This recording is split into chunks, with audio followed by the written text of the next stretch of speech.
حضرت مالک بن دینار بہت بڑے آدمی کی بات بتا رہا ہوں. آج میرا کلام دینداروں سے ہے. حضرت مالک بن دینار دینداروں میں بڑا نام لکھا کس نے؟ حضرت شاہ فرید الدین عطار نے تذکرۃ الاولیاء میں.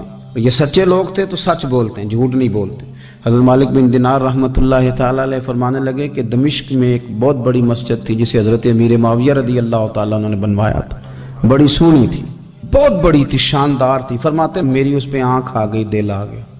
میرا دل کیا کہ میرا قبضہ ہو جائے نا کبھی مسجد پہ. سچے آدمی سچی بات کرتے ہیں. کہتے ہیں کہ میرا دل کیا کہ مجھے متولی بنا دیا جائے مسجد کا. یہ سچے لوگ، اور سچ دیکھو کتنا، یہ سچ ہم نہیں بول سکتے. ان لوگوں نے اپنے اوپر کنٹرول کرنا تھا تو انہوں نے زندگی سچ بول کے گزاری. حضرت مالک بن دینار کہتے ہیں میں نے پورا سال اس مسجد میں نمازیں پڑھی، کئی کے دن اعتکاف کیا، قرآن پڑھے، لیکن لوگوں میرا مقصد اللہ راضی کرنا نہیں، مسجد پہ قبضہ کرنا تھا. مطلب سال بیت گیا، عشاء کے بعد لوگ چلے گئے اور میں قرآن شریف پڑھ رہا تھا تو مجھے آواز آئی عاطف غیب سے، کب تک تو لوگوں کو دکھانے کے لیے نمازیں پڑھے گا، بس کر، سال پورا ہو گیا. فرماتے میری چیخ ہی نکل گئی اور میں کھول کے رویا اور میں تڑپا کہ یار یہ کیا معاملہ ہوا. صرف ایک سربراہی لینے کے لیے میں نے پورا سال نمازیں اپنی ضائع کر دی. آپ فرماتے ہیں کہ پھر میں نے توبہ کی اور ارادہ کیا کہ آج کے بعد فرض مسجد میں پڑھوں گا، پھر لوٹ جاؤں گا. میں باقی نماز اپنے گھر میں پڑھوں گا، مجھے صدارت وزارت نہیں چاہیے، مالک کی رضا چاہیے. آپ فرماتے ہیں کہ میں فجر کے فرض پڑھ کے فوراً اٹھا تو سارے نمازی میرے گرد اکٹھے ہو گئے. انہوں نے کہا حضرت جی آپ نیک آدمی ہیں، سال ہو گیا دیکھ رہے ہیں مسجد میں ٹائم زیادہ دیتے ہیں، لہذا چابیاں بھی آپ ہی رکھ لیں، یہ آپ ہی رکھ لیں، ہمارا دل ہے کہ مسجد آپ ہی سنبھالیں. تو آپ فرماتے ہیں کہ پھر میرے آنسو بہہ گئے، میں زور سے رویا. تو مجھے کہنے لگے ہم مسجد دے رہے ہیں، آپ رو رہے ہیں. تو میں نے کہا تمہیں نہیں پتا، تمہیں پتہ نہیں نا، یہ جو تم چابیاں لے کے آئے ہو نا، یہ مجھے دوبارہ آزما رہا ہے. یہ ایک امتحان میرا اور کرنے لگا، اور امتحان کرنے لگا. اب نہیں مجھے چابیاں چاہیے، چابیاں تم رکھو. ہاں اگر جھاڑو کوئی نہ دے تو میرے ذمہ لگانا، میں راضی ہو کے دیا کروں. اٹھ فریدا ستے آتے جھاڑو دے مسیت، اور تو ستا ہے تے رب جاگدا تیری ڈاڈے نال پریت. ضرورت پڑی تو مجھے کہنا، میں جھاڑو دے دوں گا، صفائی کر دوں گا، پر مجھے سربراہی نہ مجھے سربراہی نہیں چاہیے. میں دین مصطفیٰ کے کسی شعبے کی سربراہی نہیں چاہتا، میں تو مدینے والے کی غلامی چاہتا ہوں. مجھے سربراہی نہیں چاہیے، مجھے تو گدائی چاہیے، گدائی. وہ گدا گھروں میں رکھ لے تو بڑی بات. بھائی دینی اور مذہبی اور نیک کہلانے والے اور اللہ کی طرف سفر کرنے والے اور سالکین طریقت، ان کو زیادہ ضروری ہے کہ یہ اپنے اوپر نگرانی کرے. نگرانی نبی کریم صلی اللہ علیہ وسلم فرماتے ہیں کہ ایک صحابی حضور کی بارگاہ میں آیا، عرض کی یا رسول اللہ صلی اللہ علیہ وسلم پریشان رہتا ہوں اپنی آخرت کے لیے. اور یہ بھی بڑا اللہ کا فضل ہے کہ کوئی آخرت کے لیے پریشان ہو. حضور میں اپنی آخرت کے لیے بڑی پریشانی میں رہتا ہوں، کوئی ایسی بات بتا دیں کہ رب مجھے نجات عطا کر دے. تو نبی پاک صلی اللہ تعالی علیہ وسلم نے ایک ہی بات ارشاد فرمائی، فرمایا تم اپنے رب کے ساتھ بددیانتی نہ کرنا، اللہ تجھے نجات عطا کر دے گا. عرض کی یا رسول اللہ صلی اللہ علیہ وسلم اللہ کے ساتھ بددیانتی اور خیانت کیا ہے؟ لوگوں کے ساتھ تو معاملہ سمجھ میں آتا ہے کہ کسی نے کوئی رقم رکھوائی، کوئی ڈیوٹی دی، کوئی ذمہ لگایا، پورا نہ کیا تو بددیانتی ہو گئی. اللہ کے ساتھ بددیانتی کا معنی کیا ہے؟ تو نبی پاک صلی اللہ علیہ وسلم فرمانے لگے وہ کام جو تمہیں خالص اپنے رب کی رضا کے لیے کرنے چاہیے تھے، ان کاموں میں اگر تم نے نیت کر لی نا کہ لوگ بھی دیکھ لے، غیر کا بھی تم نے ارادہ کر لیا، حکم دیا تھا اللہ رسول نے، کرنے تھے اللہ رسول کے لیے، اور جب تم نے ارادہ کر لیا نا کہ ذرا لوگوں کو بھی پتہ چل جائے میں نمازی ہوں، تہجد گزار ہوں، قاری قرآن ہوں، عامل بالسنہ ہوں، شریعت اسلامیہ کا پابند ہوں، جب تم نے یہ والا ذہن بنا لیا نا تو پھر تم نے اپنے رب کے ساتھ بددیانتی کی، پھر تم نے خیانت کی، پھر تم نے ٹھیک نہیں کیا. جب تم نے یہ ذہن بنا لیا کہ لوگوں کو پتہ چل جائے. حضرت شاہ منصور رحمۃ اللہ علیہ فرماتے ہیں کہ میرا ایک شخص سے بڑا قریبی تعلق تھا اور میں اسے بڑا نیک سمجھتا تھا اور اچھے الفاظ میں اس کا لوگوں کے ہاں ذکر تھا، لوگ اسے نیک ہی سمجھتے تھے. لیکن مجھے کسی نے بتایا کہ وہ بہت ہی زیادہ بیمار ہے. میں تیمارداری کرنے گیا، میں نے اسے جا کے دیکھا تو بڑی اذیت میں تھا. میں نے کہا کیا ہوا؟ کہنے لگا حضور اپنے گناہوں کی پاداش میں ہوں. میں نے کہا تو بڑا نیک تھا. کہنے لگا حضرت جی میرا منصب نیکی کا تھا، میں نے تہجد پڑھی تاکہ لوگوں کو پتہ چل جائے میں نیک، میں نے تسبیح پھیری تاکہ پیری مریدی میں اضافہ ہو. میں نے سنت شریعت کا لبادہ اوڑھا تاکہ میرے عقیدت مند بڑھ جائیں۔ وہ کام جو اللہ رسول کے لیے کرنے تھے انہی کاموں پر میں نے یہ نظام بنایا کہ جس سے خرابی واقع ہونے لگی۔ حضور پھر میں بیمار ہوا، اتنا بیمار ہوا کہ اٹھا نہیں جاتا تھا۔ ایک دن پھر میں نے قرآن شریف منگایا اور منگا کر کے اپنے صحن میں بیٹھ کر قرآن بلند کر کے کہا اللہ مجھے اس کے صدقے شفا دے دے۔ آج کے بعد ایسا کام نہیں کروں گا۔ رب نے تو شفا دے دی پر میں نہیں باز آیا۔ میں گویا بیچتا رہا تہجد کو، میں سیل کرتا رہا اپنے وظیفوں کو، میں نے وہ جملے، وہ الفاظ، وہ تلاوتیں، وہ نعتیں، وہ میں کرتا رہا، سیل کرتا رہا۔ پھر بیمار ہو گیا، پھر دعا مانگی، قرآن شریف شروع کیا، پڑھا، سورہ یاسین تک پہنچا، پھر بلند کیا، اللہ اس کے صدقے شفا دے دے، وہ بڑا ہی مہربان ہے، اس نے پھر معاف کر دیا۔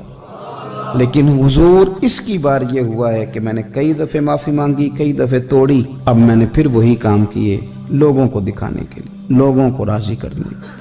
ہمارے پلے کچھ بھی نہیں بچتا، جو کچھ ہے وہ دوسروں کو دے ڈالا۔ اس لیے نبی پاک علیہ السلام فرماتے ہیں قیامت کے دن اللہ تعالیٰ کچھ لوگوں سے فرمائے گا جن کو دکھانے کے لیے نمازیں پڑھتے تھے جاؤ ان سے جا کے اجر مانگو، جن کو دکھانے کے لیے تم نے صدقات کیے ان سے کہو تمہیں اجر دیں، جن کو دکھانے کے لیے تم نے روزے رکھے ان سے کہو تمہیں اجر دے۔ وہ جو تم نے لبادے اوڑے نا اور بڑا کچھ تم بنے کہ میں داڑھی والا، میں پگڑی والا، میں جبے والا، جن کو دکھانے کے لیے کیا جاؤ جا کے ان سے اجر لو، میں تو تمہیں اس چیز کا اجر دوں گا جو تم نے خالص میرے لیے کیا۔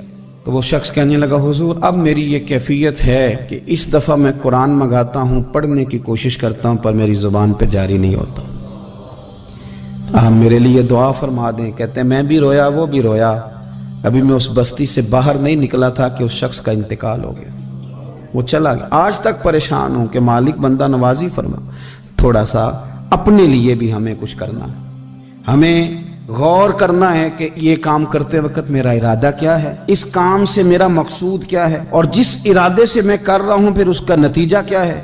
اگر اسی طرح الجھ گئے، میں کہتا ہوں کہ ہم نے دعوتیں ولیمے بھی کھائے اور ہم منگنی میں بھی گئے اور ہم بارات میں بھی گئے اور ہم جناب سیاسی میٹنگ میں بھی گئے، کس لیے کہ دنیا داری ٹھیک رہے، یہ سارے کام دنیا کے لیے کر لیے تھے تو اب نمازیں تو نانا دنیا داری کے لیے پڑھیں، یہ سارا کچھ ہو گیا تھا نا دنیا داری کے لیے، تو اب داڑھی حج زکوٰۃ کا معاملہ تو دنیا داری کے لیے نہ کریں۔ اب اس پر تو نہ دھبا ڈالیں، اس پر تو نہ وہی لیبل لگا لیں کہ یہ اوپر بڑا اچھا خوبصورت پیکٹ اور اندر سے نکلے ہی کوئی شے نہ، خرابی ہو جائے اور صبح قیامت جب راز کھلیں تو پھر ہم سے چھپنے کو جگہ ہی نہ مل سکے۔ نبی کریم صلی اللہ تعالی علیہ وسلم نے ہماری تربیت فرمائی، حضور فرمانے لگے مخلص ہو کے عمل کرنا، اگر تھوڑا بھی ہوا تو تمہیں کفایت کر جائے گا۔ حضرت ابو سعید ابو الخیر رحمۃ اللہ علیہ کہتے ہیں میں غلام خرید کے لایا، جو غلام شرط کے ساتھ آتے تھے وہ سستے ملتے تھے اور جن کو ہم بس خرید لاتے تھے اپنی مرضی سے وہ ذرا مہنگے ہوتے تھے۔ تو غلام نے کہا حضرت یہ 3 شرطیں ہوں گی اگر آپ مجھے خریدیں گے۔ میں نے کہا بولو۔ کہنے لگا پہلی شرط یہ ہے کہ میں سارا وقت آپ کی بات مانوں گا، پر اذان ہوگی تو پھر میں کسی کی بھی نہیں سنوں گا، پر میں جانوں میرا رب جانے۔ میں نے کہا قبول ہے۔ کہنے لگا دوسری شرط یہ ہے کہ دن کے وقت بات مانوں گا، رات کو نہیں مانوں گا۔ میں نے کہا یہ آرام کرنے کا عادی ہوگا، نیند زیادہ آتی ہوگی، بعض لوگ زیادہ سوتے ہیں۔ میں نے کہا ٹھیک ہے۔ اس نے تیسری شرط یہ کہی کہ بہت سارے جگہوں پہ لوگوں کے زیادہ غلام ہوتے ہیں تو ایک کمرے میں 5-5 600 لوگ رہتے ہیں، میں کمرہ علیحدہ لوں گا اکیلا، ٹوٹا پھوٹا دے دیں، پرانا دے دیں، کسی حویلی کے پچھواڑے دے دیں، پر کمرہ میں الگ لوں گا۔ کہتے میں نے کہا یار یہ بھی قبول ہے۔ میں اسے گھر لے آیا، میرے دل میں تھوڑا تھوڑا کھٹکا تھا کہ یہ کہتا ہے میں وقت پر نماز کے لیے جاؤں گا، کہیں کام چوری نہ کرے، لیکن فرماتے ہیں یہ تو کام دوسروں سے زیادہ کرتا تھا اور توجہ سے کرتا تھا اور ذوق سے کرتا تھا، 2 دنوں کا کام 1 دن میں کر جاتا۔ فرماتے ہیں ایک رات کسی مجبوری کے لیے مجھے کوئی پیغام آ گیا، کہیں جانا تھا، میں اور میری اہلیہ اٹھے، حویلی کے پیچھے ایک پرانے کمرے میں وہ رہتا تھا۔ جب ہم اس کے قریب سے گزرے تو اس کے کمرے کی عجیب حالت دیکھی کہ زمین سے آسمان تک نور ہی نور۔ ہم نے جب کان لگا کے سنا تو وہ رو رہا تھا اور کہہ رہا تھا مالک میرے ذمہ نہ میرے آقا کے بھی حقوق، اس لیے میں سارا دن تیری عبادت نہیں کر سکتا، صرف رات کو کرتا ہوں۔ مالک اگر میرے ذمہ تو نے یہ ڈیوٹی نہ رکھی ہوتی تو میں سارا دن بھی تیری بارگاہ میں حاضر رہتا، میں قرآن کی تلاوت کرتا، میں تیرے محبوب پہ درود و سلام پڑھتا، میں یہاں آ جاتا تیری ہی بارگاہ میں، پر میرے حقوق ہیں۔ اللہ وہ جو دن کی میری غفلتیں ہیں وہ معاف کر دے، حضرت فرماتے ہیں بڑا ذوق بڑا شوق، ہم نے جہاں جانا تھا گئے نہیں، واپس آ گئے۔ رات ہم نے اس کو مداخلت کرنا اور تکلیف دینا مناسب نہ جانا۔ صبح کی نماز کے بعد میں نے طلب کیا اور میں نے اسے بلا کر کے کہا کہ میاں تو آج کے بعد آزاد ہے، ہماری کوئی ذمہ داری تیرے اوپر نہیں، تو سارا دن قرآن شریف پڑھ، درود پاک پڑھ، اپنی مرضی سے چل۔ کہنے لگا کیوں؟ جلال میں غصے میں بات کرنے لگا، کیا مطلب ہے آپ کا؟ میں محنت کروں گا، کام کروں گا، یہ آپ کیا کہہ رہے ہیں؟ تو فرماتے ہیں میں نے اس سے کہا کہ رات نا ہم نے تیرا منظر دیکھ لیا، تیری دعائیں، تیری التجائیں، رب کے ساتھ تیرے رشتہ ہم مطلع ہو گئے۔ کہتے ہیں ہم نے یہ کہا تو اس نے آسمان کی طرف دیکھا، پھر نظر جھکائی، کہنے لگا مالک تو نے تو راز ہی کھول دیا۔ یہاں لوگوں کی جعلی کرامت مشہور ہو جائے تو وہ کمائی نہیں کرنی شروع کر دیتے، تویز دھاگے کی دکان نہیں چل جاتی۔